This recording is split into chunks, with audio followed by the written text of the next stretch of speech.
Bonjour à tous et bienvenue dans cette nouvelle vidéo, l'interview de Pierre Jovanovic. Donc là, vous pouvez voir une Bible avec notes d'études archéologiques et historiques.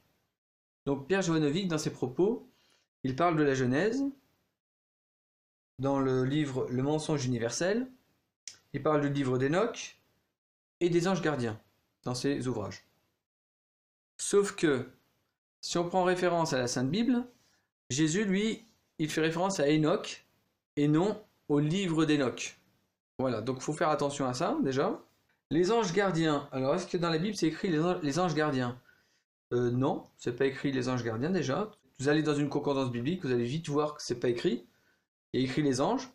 Ça vient du grec agélos, qui signifie messager. Un ange, c'est aussi un être angélique. Ça dépend comment écrit le mot ange dans la Bible. C'est pour ça qu'il est préférable de se reporter à une Bible avec des notes d'études archéologiques et historiques pour comprendre le sens des mots qui ont été choisis dans la traduction. Parce qu'il y a tellement de traductions de la Bible et c'est vrai que suivant les années de traduction, quelques petites erreurs entre guillemets, parce que des fois c'est pas forcément des erreurs, parce qu'à l'époque où on est écrite, ça paraissait être juste par rapport à leur connaissance. Donc c'est pour ça qu'il faut faire attention. Surtout par exemple, si vous lisez la Bible et que vous avez peu de connaissances sur les choses historiques, ben vous allez le prendre de but en blanc, quoi. Et des choses que vous n'allez pas forcément comprendre. Si ça vous intéresse, je vous invite à acheter cet ouvrage qui est très complet et qui n'a pas été traduit en 2 jours. Hein. Donc ça a été très très long à faire cette étude et on a la chance en plus de l'avoir en français parce qu'à la base ça a été traduit en anglais. Donc maintenant je vais passer directement à la Genèse pour montrer quelque chose que Pierre Jovanovic fustige malheureusement, mais c'est dommage parce que il aurait tout à gagner en fait à avoir des propos plus justes que erronés. Donc en fait la Genèse, elle commence de la création, comme on peut voir sur ce graphique, sur la chronologie. Donc, de la création jusqu'à la vie de Joseph. Voilà. Après, en fait, le livre de la Genèse, regardez, j'ai pris des petits marque-pages, c'est l'Exode. Donc, la Genèse n'est pas composée que de la création et de Adam et Ève. Vous voyez, mort de Joseph. Donc, il faut quand même faire attention à ce que l'on peut écouter des propos, même si une personne parle bien, ou même par exemple les propos que je peux dire. Je vous invite concrètement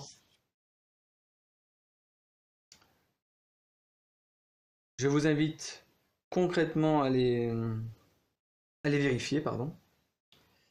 Voilà. Donc en fait, je vais vous lire un passage de la Genèse. Donc la Genèse, pour faire un point plus simplement, est composée de 50 chapitres, donc comme on a vu de la création jusqu'à Joseph. Et le verset que je voulais vous lire, c'est celui-ci. Donc c'est chapitre 3, verset 24 de la Genèse. Après avoir chassé Adam, il posta à l'est du jardin d'Éden des chérubins qui agitent une épée flamboyante pour garder le chemin de l'arbre de vie.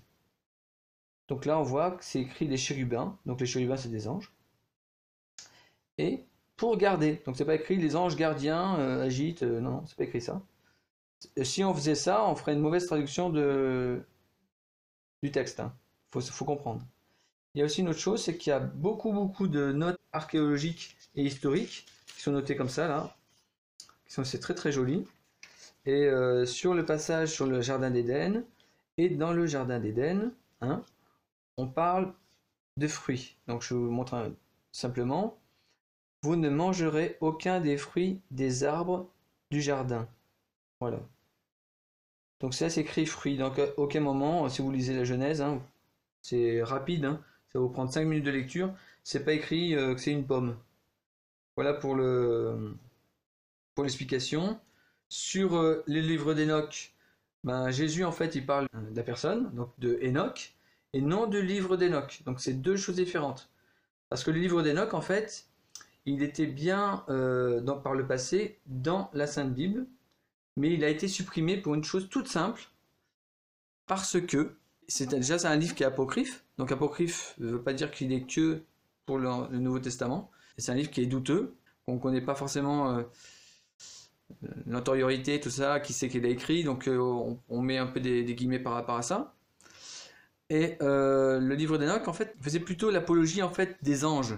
Quand les personnes à l'époque lisaient le livre d'Enoch, ils avaient un culte pour les anges. Et malheureusement, ça c'est pas du tout la parole de Dieu, quoi. Donc, au contraire, on doit que adorer Dieu, mais pas les anges, surtout pas, et encore moins les prier, quoi. Donc, prenez par exemple Jean 14, Jésus dit très bien qu'il faut prier Jésus-Christ, quoi. Il faut pas prier les anges.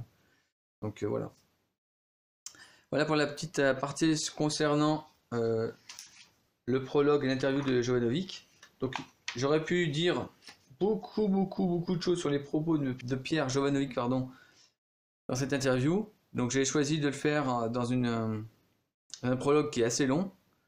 Il faut quand même faire attention à ce qu'on écoute quand on parle de spiritualité, de paranormal.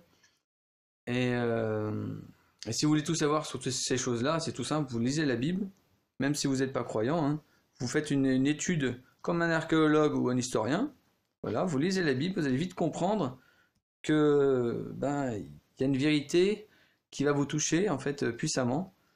Et une autre chose aussi par rapport à l'interview, Pierre Jovanovic savait pertinemment que je suis serviteur de Dieu avant de faire l'interview. Donc, sachant tout ce que je viens de vous dire, vous allez peut-être voir l'interview de façon différente.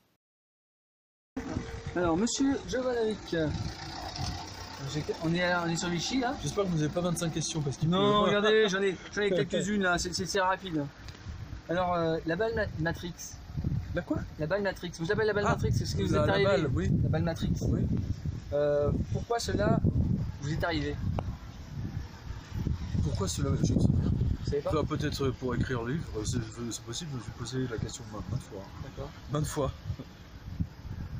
Maintes fois, il y a des gens qui sont morts, vous savez. Ouais. CNN a fait une enquête sur cette affaire, parce que Kennedy, lui, il n'a pas vu la balle arriver, alors que moi, je l'ai vu. C'est quand même une grande différence. Ça a perturbé beaucoup les Américains, cette affaire. Bon, en fait, pouvez nous dire en quelques mots comment ça s'est passé exactement? La balle? La balle. Vous savez, je le raconte, vous pouvez reprendre l'extrait de ma vidéo YouTube. Hein. Ouais. Mais c'était à quel moment? Vous étiez en voiture, mais il y avait quoi devant vous? Mais moi je conduisais pas, j'étais passager. Donc, il n'y avait rien de spécial? Non. Il n'y avait pas d'action autour de vous? Non, mais il n'y avait rien. La balle est arrivée comme ça? Il y a un type, vous savez, c'est régulier aux États-Unis, ils sont tous armés, ils s'entraînent sur des cibles mouvantes. Ah ouais. Donc. C'est ça qui s'est passé ou la police, est-ce qu'elle sait d'où vient la balle? Oui, bien sûr. Vous reprenez, enfin moi, on a retrouvé le. La personne? Oui, CNN. On a le nom du policier. Vous avez ça sur la chaîne YouTube? Non, c'est pas ça, mais la personne qui a tiré. Ah, on sait pas. C'est ça, d'où vient la balle, c'est ça. Non, on sait pas. Voilà, c'est que c'est un mystérieux, c'est un mystère. À Washington, ils ont mis un mois avant d'identifier les tireurs. Les mecs, ils s'étaient installés dans un coffre, ils avaient fait un trou dans leur voiture. Ils ont mis un mois à identifier les tireurs. Attendez, déjà c'est un miracle qu'il ait identifié, mais ça. Merci à vous. Et qu'est-ce que vous en retirez en fait de cette expérience-là? C'est l'expérience la plus marquante parce que ça vous montre que le temps s'arrête, que vous pouvez voir des choses que la science aujourd'hui vous dit que vous ne pouvez pas voir. Personne ne peut voir une balle arriver au ralenti. Moi je l'ai vu. Matrix à l'époque n'a pas été tourné. Ouais, c'est pour ça que j'appelle la balle Matrix. Oui, il y a de ça, oui. Voilà.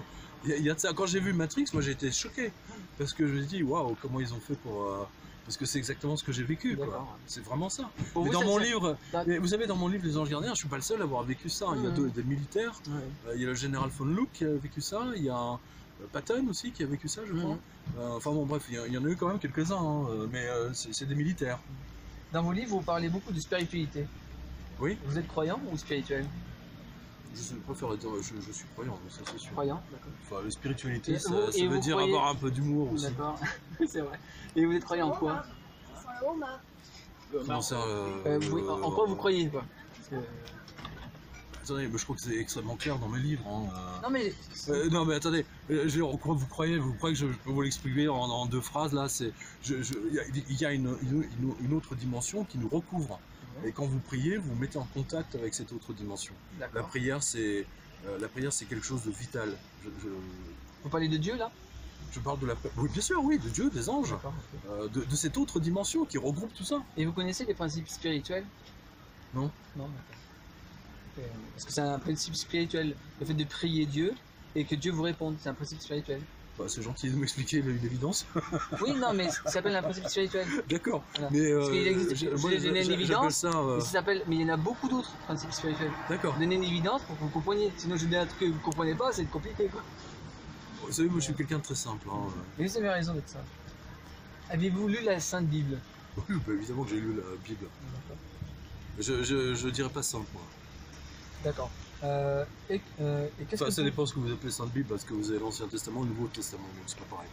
Et qu'est-ce que vous pouvez en dire à ce sujet, sur la Bible? Qu'est-ce que vous en retirez sur la Bible? Non mais attendez, votre question ne veut rien dire. Il y a l'Ancien Testament et le Nouveau Testament. Oui, mais de ce que vous avez déjà, il y a ces deux questions. La Bible, quand vous l'achetez, c'est. J'ai écrit le mensonge universel. Et dans ce livre, je montre que l'histoire de la Genèse, Adam et Ève, la pomme, le serpent, c'est vraiment une grosse connerie, c'est une mauvaise traduction. Et c'est une condamnation de la femme par un espèce de traducteur juif qui détestait les femmes, qui manifestement était homo d'ailleurs. C'est la raison pour laquelle aujourd'hui l'Église est remplie d'homos et de pédophiles. Et est-ce que vous avez déjà vécu des phénomènes paranormaux? Oui, plein, oui, je le raconte dans mon livre, Les Anges. D'accord. C'est intéressant parce que... vous savez, l'histoire de la balle, c'est un événement paranormal par définition. Donc, ça vient à une question sur le livre d'Enoch et la Genèse. Enoch, oui. Ouais, donc, vous avez pris ce livre en référence. Comment ça vous est venu de prendre ce livre en référence? D'une part parce qu'il a été enlevé de ce que vous appelez la Sainte Bible déjà. Et ensuite c'est le livre qui développe le chapitre 6, si mes souvenirs sont bons. Oui, on en parle dans la Bible, hein, comme vous l'avez dit. Oui, mais enfin c'est une ligne. Hein. Mais on en parle aussi dans les Hébreux, dans Hébreux 11 on en parle aussi des Enoch. Oui, mais c'est une ligne. Alors que là c'est le livre d'Enoch qui explique que les anges sont descendus pour faire l'amour aux femmes. Donc déjà je trouve ça intéressant comme question. Mais le livre d'Enoch est un livre apocryphe. Mais non, il n'était pas apocryphe puisqu'il était partie intégrale de l'Ancien Testament. Et il a été retiré vers 200 ou 300. Donc déjà, il n'est pas si apocryphe que ça. Oui, en plus, je vous signale que le terme apocryphe est réservé au Nouveau Testament et pas à l'Ancien. D'accord. Je ne savais pas. Alors dans la Genèse, vous parlez aussi du mensonge universel. Pourquoi vous avez donné ce titre-là? Parce que l'histoire d'Adam et Ève, c'est un mensonge absolu. Donc c'est une conviction. Mais lisez-le! Non, c'est pas ça. Lisez-le! Je parle à Pierre Jovanovic. Mais attendez, mais c'est vous qui posez les questions. Lisez-le. Si vous avez lu le livre, vous aurez posé la question déjà différemment. Vous n'êtes pas le premier à m'interviewer sur le mensonge universel, vous pensez bien. Non, mais je parlais juste du titre. Parce que c'est un mensonge. Adam et Ève, c'est un mensonge absolu. La condamnation de la femme est un mensonge absolu dû à la traduction, à une mauvaise traduction. Voilà. Dans le vrai texte sumérien, c'est la femme qui sauve l'homme. Vous vous rendez compte? Alors comment Dieu peut se tromper en laissant la Genèse dans la Sainte Bible? Attendez, c'est les hommes qui ont construit la Bible. C'est comme elle est inspirée par Dieu. Qu'est-ce que vous en savez? C'est le seul livre au monde. C'est un livre de bibliothécaire. Ça réunit plusieurs textes de différents siècles. Oui, mais il est écrit en plus de 600 ans par plus de 40 auteurs. On peut dire que Isaïe est un livre inspiré, mais Adam et Ève. C'est le seul livre qui est chronologique et biblique. Mais je savais bien que... Qui a plus de 2000 prophéties qui ont été réalisées. D'abord, je suis pas d'accord avec vos histoires de prophéties. Et en plus, vous ne faites pas la différence entre l'Ancien et le Nouveau Testament, déjà. Ah non, mais je ne suis pas là pour discuter de la Bible, c'est par rapport à vos livres. C'est votre question. Non, parce que vous parlez de la Genèse. La Genèse, pour moi, est un texte tronqué. C'est une abomination pure. Qui condamne la femme, qui condamne la sexualité des gens, qui a, pendant 2000 ans, a rendu les gens absolument malheureux. Je ne sais pas si vous réalisez. Mais je comprends même pas comment on peut s'attacher. C'est pas ça que je suis en train de dire, moi. C'est complètement fou. Donc sur la datation en fait de la mensonge universelle, sur la Genèse, vous disiez que c'était 900 ans avant Jésus-Christ. Le texte de la Genèse a été traduit par les Juifs en 600 avant Jésus-Christ, à peu près. Alors que c'est un texte qui est beaucoup plus ancien. Et d'ailleurs, il est exposé aussi bien au musée du Louvre qu'à Baltimore ou à Istanbul.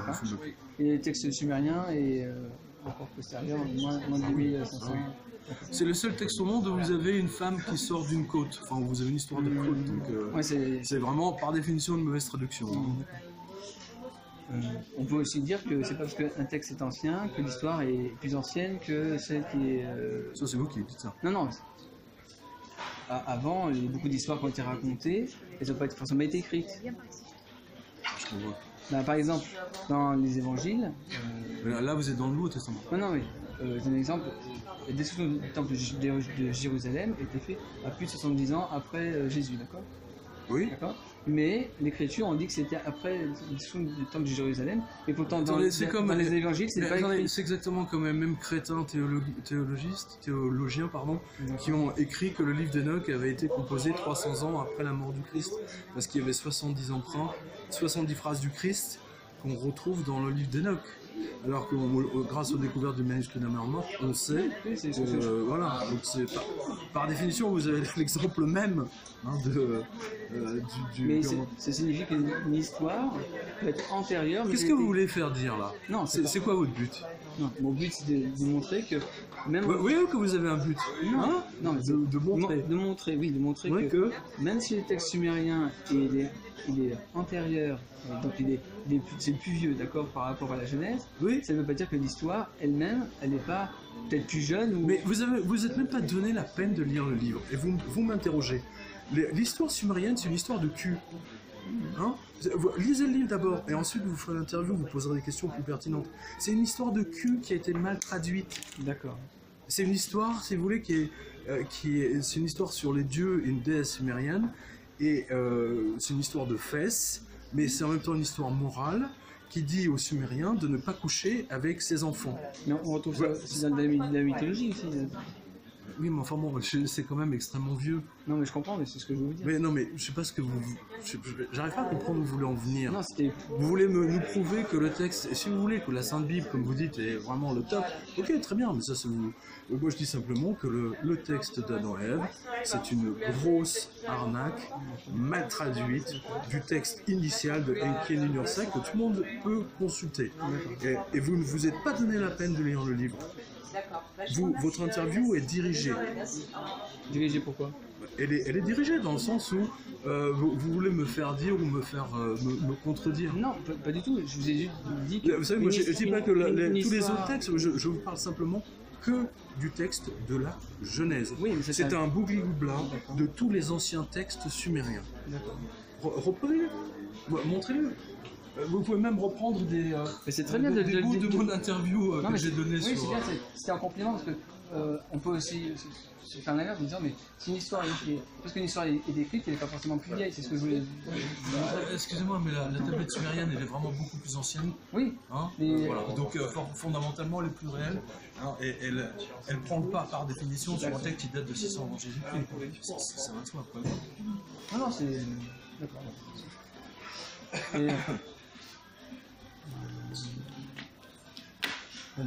C'était tout, je vous remercie. Bah, je vous en prie. Oui, comme que mais ne coupez rien dans mon interview. Ah non, je vais pas couper, vous inquiétez pas, non, je coupe pas. Non, parce que moi j'ai fait des évangélistes qui ont fait un truc comme ça, puis ensuite ils ont découpé mon interview. Ah bon? Oui. Bah, donc c'est tellement maladroit et malhonnête que... On peut peut-être couper quand vous êtes torchant. Non, laissez, quand vous êtes torchant.